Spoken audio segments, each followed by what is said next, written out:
आप मेरे से भूल हो गए हैं, दोबारा कभी भूल नहीं करूंगा। और कभी कहीं गुजरात में कभी आएंगे भी नहीं, देखेंगे भी नहीं। જસદણના આટકોટમાં એક નરાધમે 6 વર્ષની બાળકી સાથે દુષ્કર્મ કરવાનો મામલો, જેમાં આરોપીનો હવે માફી માંગતો વિડીયો જે સોશિયલ મીડિયામાં ખૂબ વાયરલ થઈ રહ્યો છે, જેની વિગતે ચર્ચા કરીશું। નમસ્કાર, હું છું પ્રથમ મોદી, આપ જોઈ રહ્યા છો નિર્ભય ન્યૂઝ। રાજકોટ જિલ્લાના આટકોટ નજીક કાનપર ગામની સીમમાં દિલ્હીના નિર્ભયા કાંડ જેવી અત્યંત ક્રૂર ઘટના સામે આવી છે। ખેતમજૂરવાડીમાં રમતી 6 વર્ષની માસૂમ બાળકી નજીક જાડીમાં ખેંચીને તેના 3 સંતાનના પિતા એવા નરાધમે તેની સાથે દુષ્કર્મ આચર્યું હતું। હવે આરોપીનો એક વિડીયો જે સોશિયલ મીડિયામાં ખૂબ વાયરલ થઈ રહ્યો છે, જેમાં આરોપી માફી માંગતા કહ્યું કે મારાથી ભૂલ થઈ ગઈ, ગુજરાત તરફ હવે હું ક્યારેય જોઈશ નહીં। પહેલા નજર કરીએ તે માફીવાળા વિડીયો પર। आप मेरे से भूल हो गए हैं, दोबारा कभी भूल नहीं करूंगा। और कभी कहीं गुजरात में कभी आएंगे भी नहीं, देखेंगे भी नहीं। आज से माफ कर दो, हाथ जोड़ो तुम्हारा। आप मेरे से भूल हो गए हैं, दोबारा कभी भूल नहीं करूंगा। और कभी कहीं गुजरात में कभी आएंगे भी नहीं, देखेंगे भी नहीं। आज से माफ कर दो, हाथ जोड़ो तुम्हारा।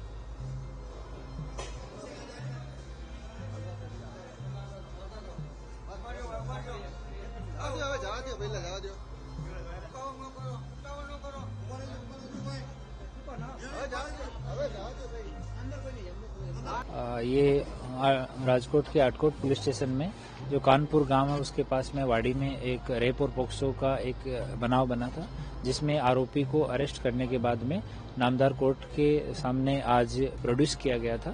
और हमने 5 दिन के पुलिस कस्टडी रिमांड के लिए कोर्ट को रिक्वेस्ट किया था।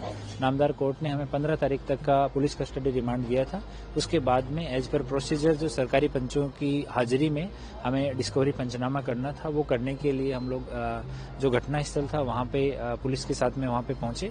वहाँ डिस्कवरी पंचनामा पूरा होने के बाद जब आरोपी को वापस हम लोग गाड़ी में बिठा रहे थे, उस टाइम पे आरोपी ने वहाँ पे जो धारिया होता है, एक धारदार हथियार होता है करीब 2 फीट का, उससे हमारी पुलिस की टीम के ऊपर उसने जान से मारने के इरादे से हमला किया। और हमारा जो लोकल क्राइम ब्रांच का हेड कांस्टेबल है धर्मेश बावलिया, उसके साथ में उसको पकड़ के चल रहा था, उसको उसकी गर्दन पे वार किया। उसने हाथ से बचाव का कोशिश किया तो हाथ में इंजरी हुई है, एक चेस्ट के पार्ट में उसको इंजरी हुई है।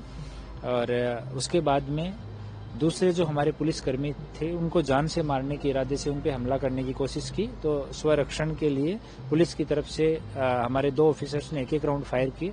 दोनों राउंड आरोपी के दोनों पैर में लगे हैं। उसके बाद 108 पे कॉल किया गया।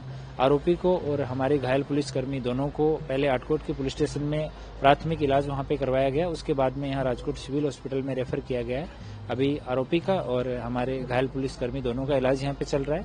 पुलिसकर्मी पे कस्टडी के दौरान ऑन ड्यूटी पुलिस वाले पे इस तरह से जान से मारने की कोशिश करने के लिए एक अलग से FIR हम लोग आटकोट पुलिस स्टेशन में दर्ज कर रहे हैं।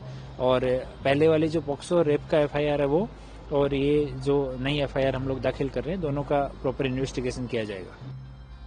દુષ્કર્મ બાદ બાળકીના ગુપ્તાંગમાં સળીઓ નાખી તેને લોહી લુહાણ કરી દીધી હતી। બાળકી દર્દથી રડી રહી હતી। તે નરાધમે એને એવી હાલતમાં ત્યાં મૂકીને ભાગી ગયો હતો। ત્યારે પોલીસે ગણતરીના જ કલાકોમાં આરોપીની ધરપકડ કરી લીધી છે।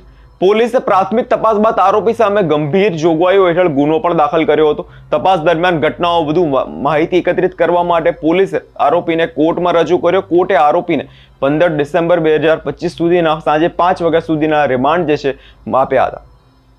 ગઈકાલે આરોપીનો પોલીસ દ્વારા સરકારી પંચોને સાથે રાખીને આરોપી રામસિંહને કાનપુર ગામની સીમ વિસ્તારમાં લઈ જવામાં આવ્યો હતો, જ્યાં ખેતરમાં આરોપી ભાગ્યા તરીકે ખેતીમાં કામ કરતો હતો। પોલીસે મુદ્દામાલ કબજો કરવાની કાર્યવાહી જે દરમિયાન કરી રહી હતી તેમાં આરોપીએ પોલીસ પર ધારિયા વડે હુમલો કર્યો હતો, જેના જવાબમાં પોલીસે આરોપી પર 2 રાઉન્ડ ફાયરિંગ કર્યું હતું અને આરોપીના બંને પગમાં ઈજા પહોંચી હતી. જે બાદ હવે આરોપીનો આવો માફી માંગતો વિડીયો જે સોશિયલ મીડિયામાં વાયરલ થયો છે, જેમાં આરોપી કહી રહ્યો છે કે મારાથી ભૂલ થઈ ગઈ, હવે હું ગુજરાત તરફ ક્યારેય જોઈશ નહીં, જેવું નિવેદન હવે હાલ સામે આવ્યું છે. સમગ્ર બનાવ સંદર્ભે પોલીસ દ્વારા આરોપી રામસિંહ વિરુદ્ધ આટકોટ પોલીસ સ્ટેશનમાં સરકારી ફરજમાં રૂકાવટ અને પોલીસ પર હુમલો કરવાનો વધુ એક ગુનો જે દાખલ કરવામાં આવ્યો છે. હવે આ વિષયને લઈને તમારો શું અભિપ્રાય છે તે કમેન્ટ કરી જરૂરથી જણાવજો અને અમારી ચેનલ નિર્ભય ન્યૂઝને લાઇક, શેર અને સબસ્ક્રાઇબ કરવાનું ભૂલશો નહીં.